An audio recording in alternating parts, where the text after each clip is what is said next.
السلام علیکم۔ اسرار مجاز کی جانب سے ایک کہانی پیش کی جا رہی ہے۔ امید ہے کہ آپ کو یہ سٹوری پسند آئے گی۔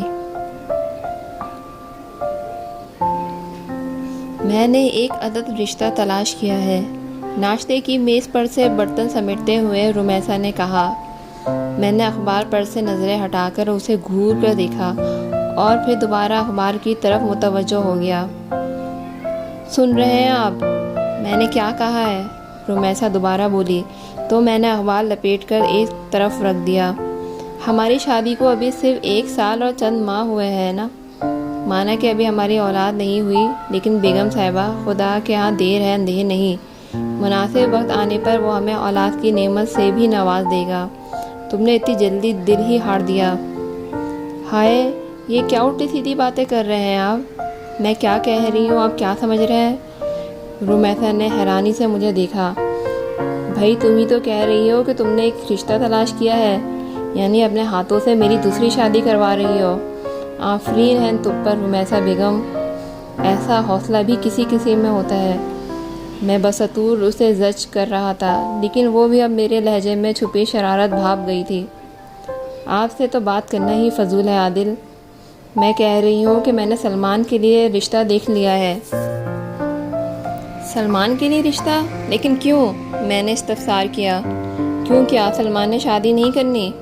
اس نے میرے یوں استفسار کرنے پر کچھ چڑھ کر الٹا مجھ سے ہی سوال کر ڈالا تھا۔ اوہو بھائی، میرا مطلب ہے کہ تم خود کو کیوں ہلکان کر رہی ہو اس کی شادی کی فکر میں؟ ظاہر ہے جو کرنا ہے وہ ہمیں ہی کرنا ہے، ہمارے سوا اس کا ہے ہی کون؟ اس نے ٹھنڈی سانس بھر کر کہا تو مجھے ہنسی آ گئی۔ اللہ تعالیٰ سلامت رکھے اس کے چچا چچی کو، 3 عدد خوبصورت کزنز اور ان کے ہیبت ناک شوہر حضرات کو، اور 1.5 درجن کے قریب ان کے بچوں کو۔ اتنے ڈھیر سارے افراد کے ہوتے ہوئے وہ تنہا کیسے ہو سکتا ہے؟ اور ویسے بھی اس کی چچی آج کل اس کے لیے رشتہ ڈھونڈ رہی ہیں۔ میں نے اسے تسلی دینا چاہی۔ بس ڈھونڈ لیا ان لوگوں نے رشتہ؟ 1.5 سال تو ہو گیا انہیں لڑکی تلاش کرتے ہوئے، ابھی تک تو انہیں ملی نہیں۔ جانے کس گوہر نایاب کی تلاش ہے انہیں۔ میرا تو خیال ہے کہ یہ سب ڈرامہ بازی ہے، وہ لوگ سلمان کی کمائی سے دستبردار ہونا ہی نہیں چاہ رہے، ورنہ اب تک ایک چھوڑ کر 10 لڑکیاں مل چکی ہوتی۔ رمیسا نے خاصی صاف گوئی سے سارا تجزیہ کیا تھا، جس سے میں بھی دل ہی دل میں متفق تھا۔ بس آپ آج ہی جائیں سلمان کے آفس اور اس سے رائے لیں۔ لڑکی ہماری کالونی میں ہی رہتی ہے، بائب ریٹائرڈ کرنل ہے، کھاتے پیتے لوگ ہیں، 3 بھائیوں کی اکلوتی بہن ہے۔ ان کی بس ایک ہی شرط ہے کہ لڑکا پڑھا لکھا ہو اور شریف ہو، اور سلمان میں یہ دونوں خوبیاں موجود ہیں، بلکہ ایک ایڈیشنل خوبی اس کی خوبصورتی بھی ہے۔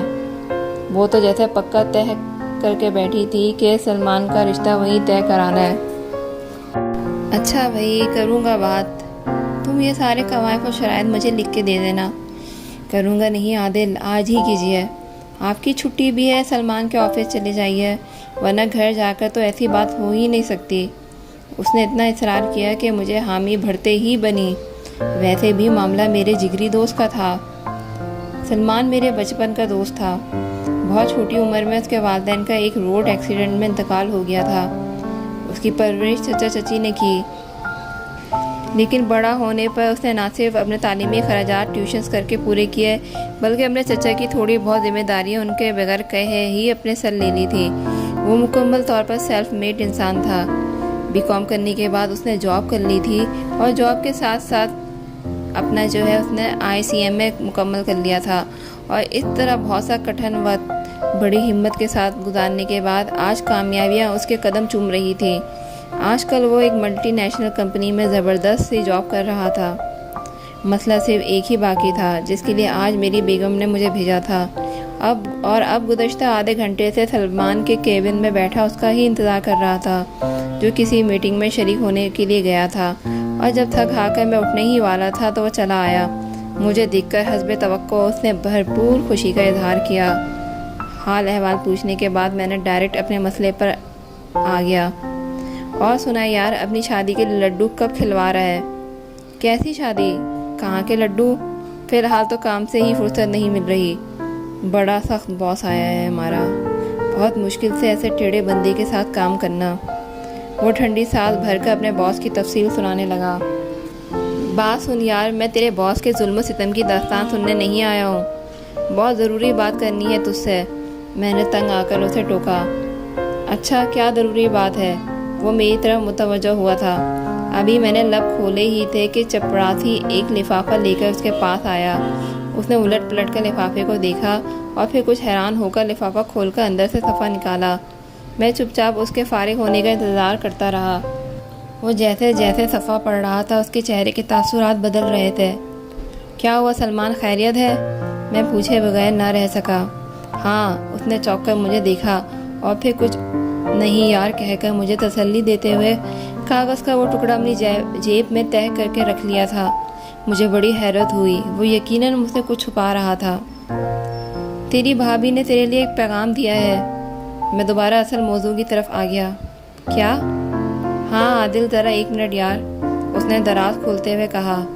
وہ واضح طور پر کچھ غیر حاضر دماغ لگ رہا تھا۔ اسی لمحے پیون چائے لے آیا۔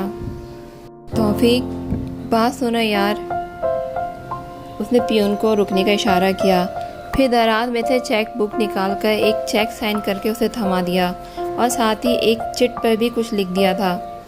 یہ چیک اس ایڈریس پہ بھجوا دو۔ اس نے دونوں چیزیں چپڑاسی کو تھمائی تھیں۔ بہتر صاحب، وہ چیک لے کے چلا گیا۔ کیا مسئلہ ہے سلمان؟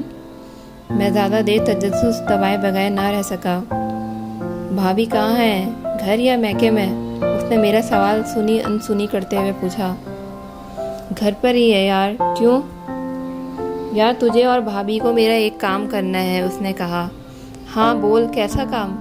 میرا رشتہ لے کر جانا ہے، اس نے ٹھہر ٹھہر کر کہا تھا۔ ورڈ، تیرا رشتہ؟ میں تقریباً چیخا تھا۔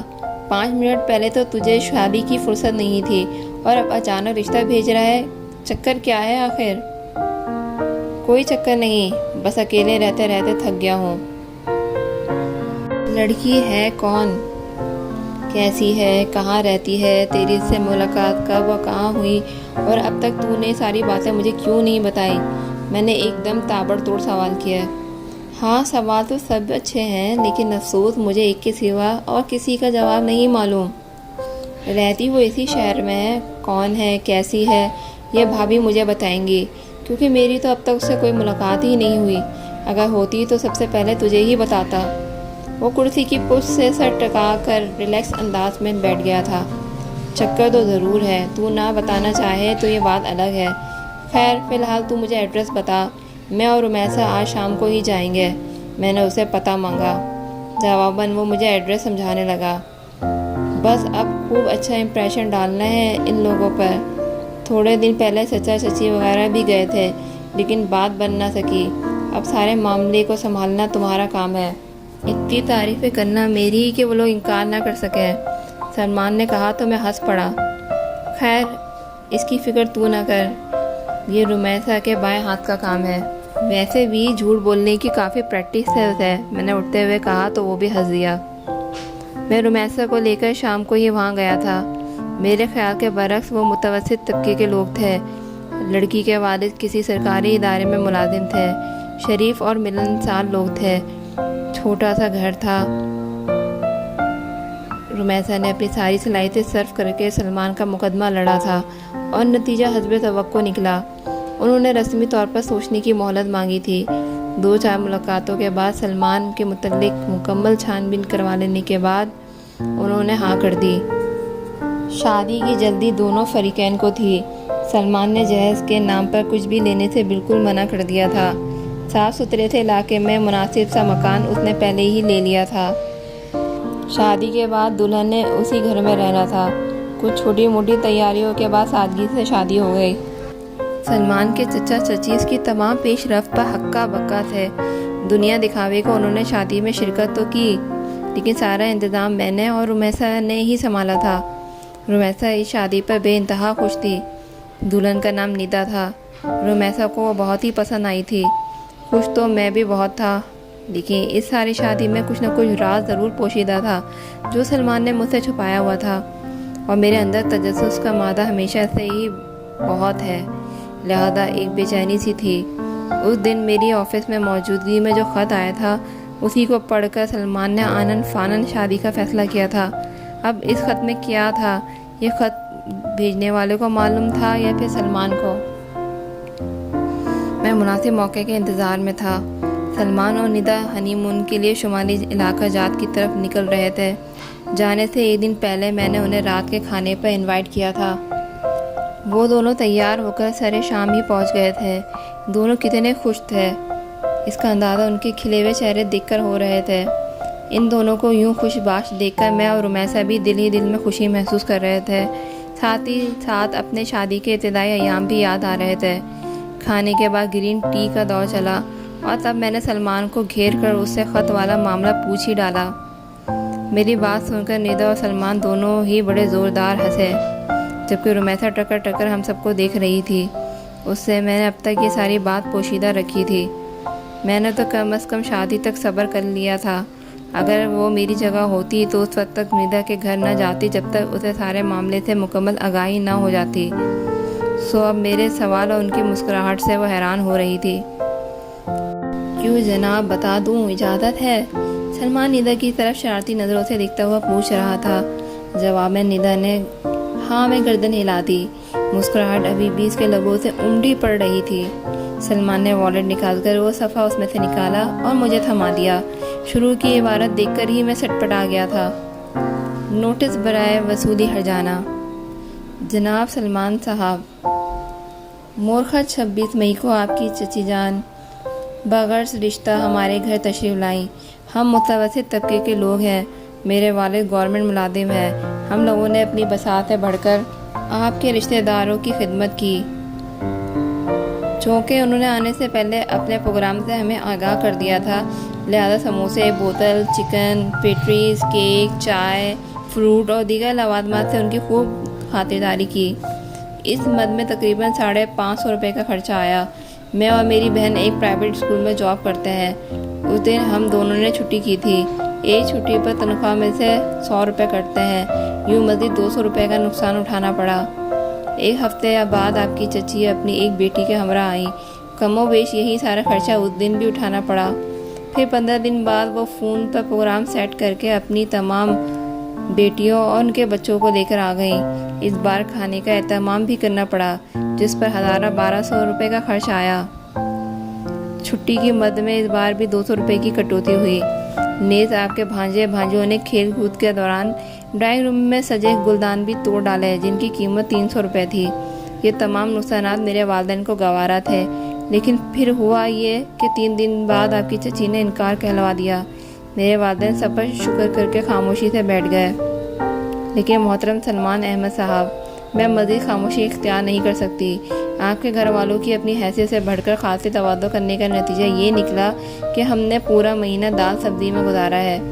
لڑکے والوں نے یہ اچھا وتیرہ بنا لیا ہے کہ جب ہوٹلنگ کا دل چاہے کسی لڑکی کے گھر رشتہ دیکھنے چل پڑو، جہاں نہ صرف انواع اقسام کے ڈشز کھانے کو ملیں گے بلکہ بے تحاشا عزت بھی اضافی آئٹم کے طور پر موجود ہوں گے، اکثر لوگ جس کے مستحق بھی نہیں ہوتے۔ لڑکی کے گھر والے جتنی عزت لڑکے والوں کو دیتے ہیں، وہ انہیں مزید پھیلا دیتی ہے۔ بہرحال یہ ایک لمبا موضوع ہے۔ قصہ مختصر یہ ہے کہ سلمان صاحب کہ نہ تو ہمارا گھر کوئی ہوٹل ہے اور نہ ہم اتنی استطاعت رکھتے ہیں کہ بلا وجہ پرائے لوگوں پر اپنا خون پسینے کا کمایا ہوا پیسہ لٹائیں۔ مہربانی فرما کر آپ ہمارا نقصان پورا کریں، جو کہ تقریباً 3000 روپے کا ہوا ہے۔ اور جہاں تک بات ہے عزت نفس کے نقصان کی، تو وہ ایسا نقصان ہے جس کا ازالہ کوئی چیز نہیں کر سکتی۔ والسلام، ندا رحمان۔ خط پڑھ کر میں نے حیرت سے نظریں اٹھا کر دونوں کو دیکھا۔ ندا خاموشی سے اپنے ہاتھوں کو تک رہی تھی اور سلمان اسے۔ میں نے خط اب رمیسا کی جانب بڑھا دیا تھا۔ تو یہ بات تھی ساری؟ سلمان کو دیکھتے ہوئے میں مسکرایا۔ میں کیا کرتی عادل بھائی، اس دن مجھے اتنا شدید غصہ آیا کہ میں نے بغیر سوچے سمجھے یہ خط لکھ کر پوسٹ کرا دیا۔ جب سوچنے سمجھنے کے قابل ہوئی تو اپنی اس حماقت پر بہت غصہ آیا، مگر کیا کرتی، تب تک تو یہ سلمان تک پہنچ چکا تھا۔ ندا کو شرمندہ لہجے میں کہہ رہی تھی۔ بہت اچھا کیا، زبردست یار، ایسا ہی کرنا چاہیے تھا۔ رمیسا دل سے ندا کی ہمت کو سراہ رہی تھی۔ اور میں ان سب کو ہنستا مسکراتا دیکھ کر جہاں ان لوگوں کی خوشیوں کے دائمی ہونے کی دعا کر رہا تھا، وہیں یہ بھی سوچ رہا تھا کہ ندا اس سارے معاملے میں اس لحاظ سے خوش قسمت رہی کہ اسے سلمان مل گیا، جس نے اس کے نقصان کا ازالہ ایک فوری فیصلے سے کر دیا۔ مالی نقصان کا ازالہ تو بہت چھوٹی سی بات ہے، اصل بات تو یہ تھی کہ سلمان نے اس کی عزت نفس